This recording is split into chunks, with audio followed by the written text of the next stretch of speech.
Tradition 6.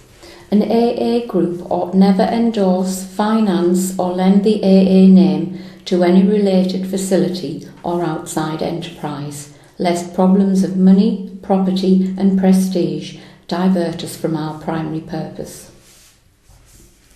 The moment we saw that we had an answer for alcoholism, it was reasonable, or so it seemed at the time, for us to feel that we might have the answer to a lot of other things. The AA groups, many thought, could go into business, might finance any enterprise whatever in the total field of alcoholism. In fact, we felt duty-bound to throw the whole weight of the AA name behind any meritorious cause. Here are some of the things we dreamed. Hospitals didn't like alcoholics, so we thought we'd build a hospital chain of our own. People needed to be told what alcoholism was, so we'd educate the public, even rewrite school and medical textbooks. We'd gather up derelicts from skid rows, sort out those who could get well and make it possible for the rest to earn their livelihood in a kind of quarantined confinement. Maybe these places would make large sums of money to carry on our other good works. We seriously thought of rewriting the laws of the land and having it declared that alcoholics are sick people. No more would they be jailed, judges would parole them into our custody, we'd spill AA into the dark regions of dope addictions and criminality. We'd form groups of depressive and paranoid folks. The deeper the neurosis, the better we'd like it. It stood to reason that if alcoholism could be licked, so could any problem. It occurred to us we could take what we had into the factories and cause labourers and capitalists to love each other. Our uncompromising honesty might soon clean up politics. With one arm around the shoulder of religion and the other around the shoulder of medicine, we'd resolve their differences. Having learned to live so happily, we'd show everybody else how. Why, we thought, our Society of Alcoholics Anonymous might prove to be the spearhead of a new spiritual advance. We might transform the world. Yes, we of AA did dream those dreams. How natural that was, since most alcoholics are bankrupt idealists. Nearly every one of us had wished to do great good, perform great deeds and embody great ideals. We are all perfectionists who, failing perfection, have gone to the other extreme and settled for the bottle and the blackout. Providence through AA had brought us within easy reach of our highest expectations, so why shouldn't we share our way of life with everyone? Whereupon we tried AA hospitals. They all bogged down because you cannot put an AA group into business. Too many busybody cooks spoil the broth. AA groups had their fling at education, and when they began to publicly whoop up the merits of this or that brand, people became confused. Did AA fix drunks, or was it an educational project?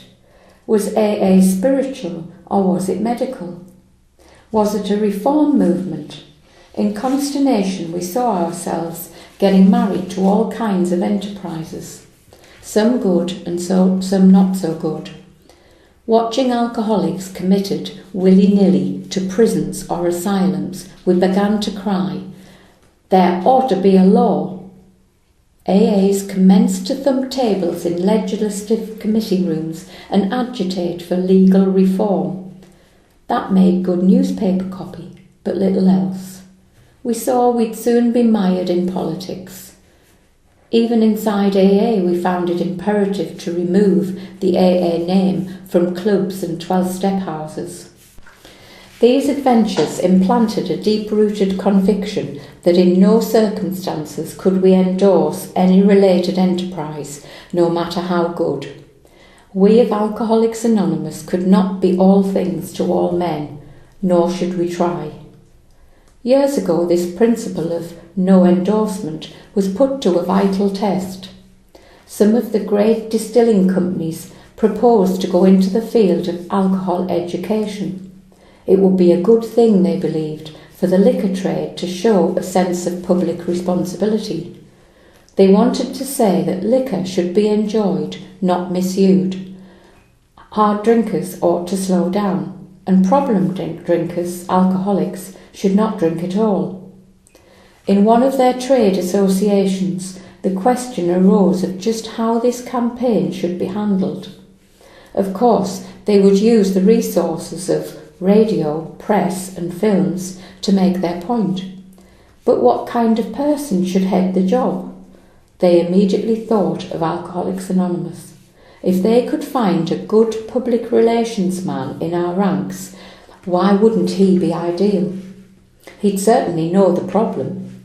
His connection with AA would be valuable because the fellowship stood high in public favour and hadn't an enemy in the world. Soon they spotted their man, an AA with the necessary experience. Straight away he appeared at New York's AA headquarters asking, "Is there anything in our traditions that suggest I shouldn't take a job like this one?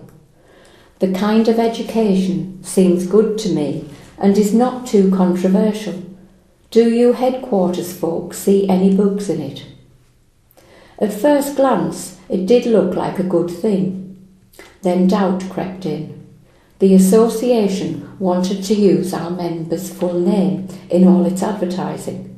He was to be described both as its director of publicity and as a member of Alcoholics Anonymous. Of course, there couldn't be the slightest objection if such an association hired an AA member solely because of his public relations ability and his knowledge of alcoholism. But that wasn't the whole story. For in this case, not only was an AA member to break his anonymity at a public level, he was to link the name Alcoholics Anonymous to this particular educational project in the minds of millions. It would be bound to appear that AA was now backing education, liquor trade association style. The minute we saw this compromising fact for what it was, we asked the prospective publicity director how he felt about it. "Great guns," he said. "Of course, I can't take the job. The ink wouldn't be dry on the first ad before an awful shriek would go up from the dry camp. They'd be out with lanterns looking for an honest AA to plump for their brand of education. AA would land exactly in the middle of the wet-dry controversy. Half the people in this country would think we'd signed up with the dries. The other half would think we'd joined up with the wets. What a mess.